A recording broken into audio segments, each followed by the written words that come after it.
But we begin with that breaking news in the police shooting of Jayland Walker. The medical examiner just released a new autopsy report showing Walker was shot dozens of times and also finding that he was not under the influence of drugs or alcohol.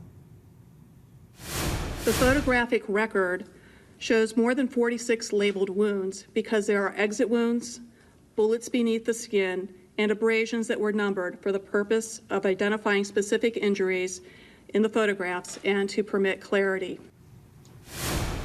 Walker was shot and killed by police after speeding off from a traffic stop. Police say he fired a shot from that car as they pursued him, then tried to run and turned toward police.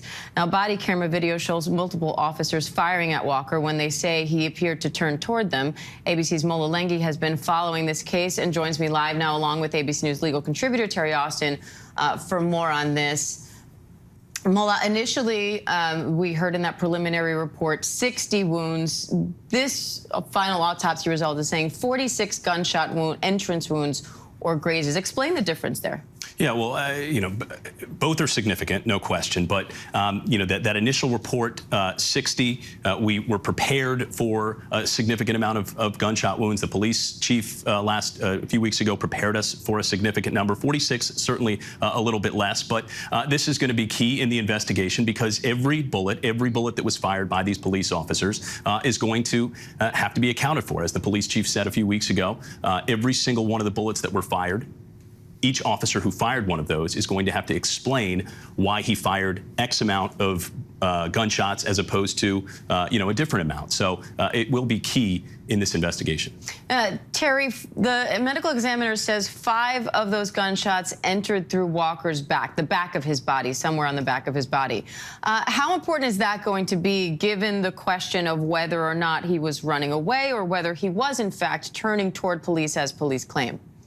That is a critical issue, whether or not he was shot in the back or whether or not the police saw him as a threat. And what Dr. Kohlers is saying is those wounds, those 46 entrance wounds and graze wounds, most of them do appear to be coming from the front, and 5, she said, from the back. But she couldn't determine definitively whether or not his body just turned because he was being shot because of the force of the bullets. So what she's doing is looking at it from a medical perspective. She's really not trying to make any determination from a legal perspective, but it does appear that most of those bullets came from the front, and she went on to describe where those bullets hit.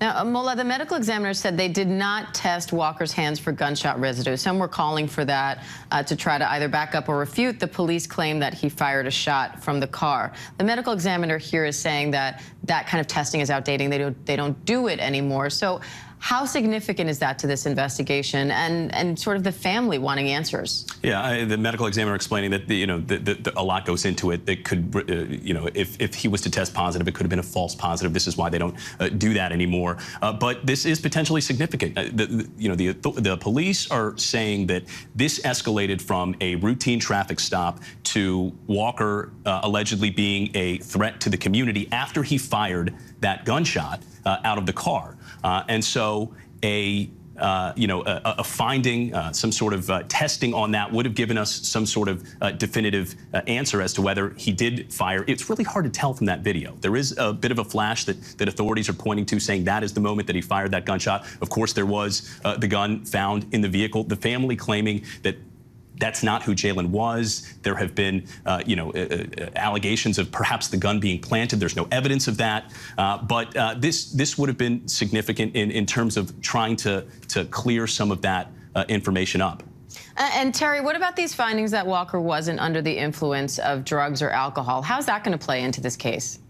Well, part of what the police were saying is that they did determine he might have been a threat when they saw that bullet we were talking about coming out of the window, and they did find a shell casing. I think his behavior is going to be at question from a legal perspective. Was he acting erratic? Did he have anything that would have affected his behavior? And so coming back with a clean, no alcohol, no other drugs in his system is really going to help his case, help his family, and they're going to answer the question as to whether or not he really was acting in some sort of erratic behavior. So I think it's helpful as far as the family is concerned, for sure. So Mola, both for his family and for the investigation in general, having these autopsy results was a big question mark up until now. So where do we go from here in this investigation and in getting his family more answers? Yeah, the investigation it continues. These officers are on paid leave until the outcome of that investigation, and then we'll see what happens there. It could still be several weeks before we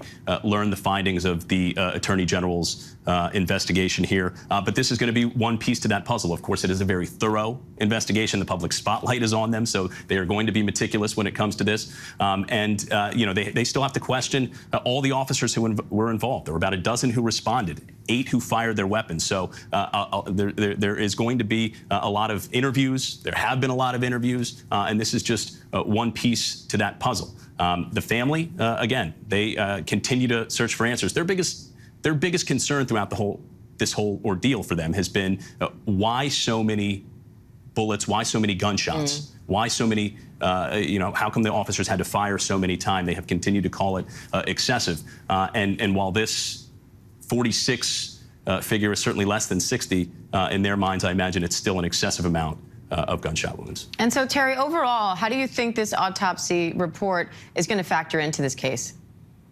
I actually think that it is going to be helpful to the police officers. 46 is a lot. One of the things that the policy says is you can shoot until the threat stops. And if they thought he had a gun, they shot and they continued to shoot until the threat stopped. And so I think that the autopsy report is basically going to be helpful. If we had seen more than the 46 bullets, then it might have been deemed excessive. But I think considering there were 8 officers who each individually thought this might be a threat, it could be deemed at the end of the day by a jury as being reasonable.